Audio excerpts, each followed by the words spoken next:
Justin Lovato here in Autogeek's Show Car Garage, and we have special guests with us, Todd Helm, who is the Senior Technical Advisor for Rupes USA. And we're going to go ahead and go over the Rupes Bigfoot Rotary compounding pads and kind of get you an idea on what direction to go with them and the purpose for them and all the fun stuff to make you successful with using the Bigfoot Rotary system. Yeah, so in the Bigfoot lineup, whether it's the random orbital gear driven or rotary, we follow a very standard color system. Blue is coarse, yellow is polishing, and then we have a universal white system called Uno, which is your finishing, Uno Pure, which is white pads, and your ultra fine. But for your coarse blue and for your polishing yellow, and most of the time we can manage our polishing solutions within those two color ranges. Correct. So in the rotary system, if we look at the rotary coarse compound, which is a blue cap, blue compound, we can team it up with one of three blue pads. And this one in the middle looks white, but if you look at the back, it's actually got a blue foam interface, and it does sit in the blue lineup. All the way to my right, which would be the viewer's left, is the Four-ply twisted wool Rupes coarse wool polishing pad. This is a dish style pad, which means that the backing area interface is a dish style that the backing plate kind of sets into. It's kind of a firmer substrate, and then the wool, four-ply twisted wool fibers are kind of sewn into it. This is actually a very traditional pad. They are very common. Ours features that kind of blue and white salt and pepper color coordination, but it really is a four-ply twisted wool pad. They're pre-vacuumed because one of the big negative aspects of any four-ply is the first time you use it, it gets a little The wool bunnies. It's a little woolly, but pre-vacuuming it does help. This pad would be used with our coarse compound if maximum defect removal is the goal. So it is going to mow down defects at the absolute fastest rate, but the flip side is that twisted fiber, those cutting fibers, are going to leave the surface scoured. Oh yeah. So you've got at least one, probably two finishing steps, because we're gonna have to refine that defect and then move on to the finishing side.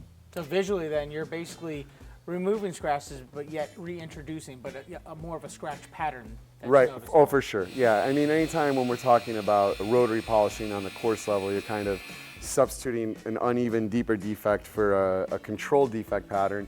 But this one is going to put in the deepest there, and it is going to require some follow-up, and it's the nature of the beast. I mean, that is a limitation of that style pad. But again, heavy defect removal, while running pretty cool, this is a pad to go for. In the middle is our unique solution into this market, which is the cut and finish wool pad.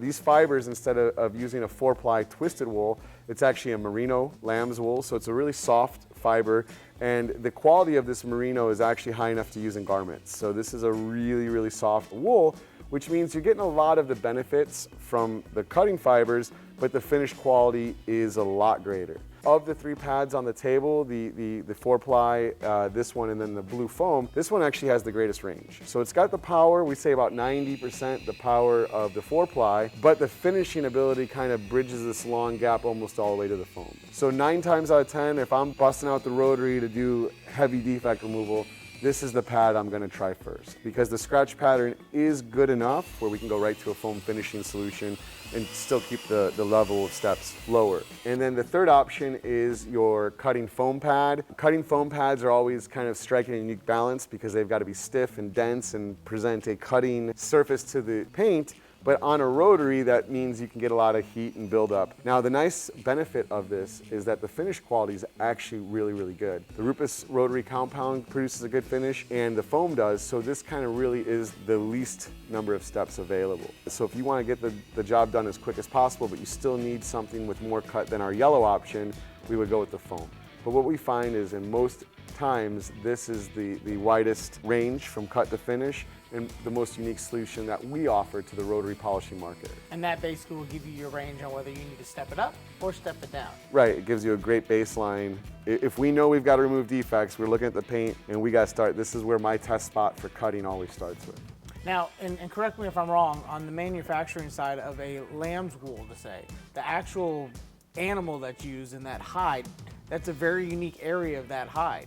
Right. So that's also what, it makes it a little bit more expensive in regard to manufacturing. Absolutely. Because you can only find so much of that to use and the rest of it has to be discarded. Right. In order to get that precise kind of material. It's a specialized, it's a specialized wool. And of course, we're only using the highest quality. So in that case, when you limit the selection of raw material, the price does go up. So this is a more costly option, but what we find is because the performance range is so much greater, it actually ends up costing the professional or the technician less in the long range because they're getting such a wider range. So it is, yeah, it's a good cost-effective option for sure.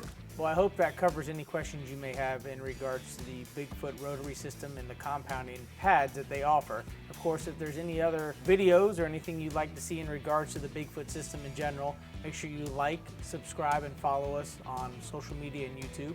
And remember, at Autogeek, the beauty is in the details.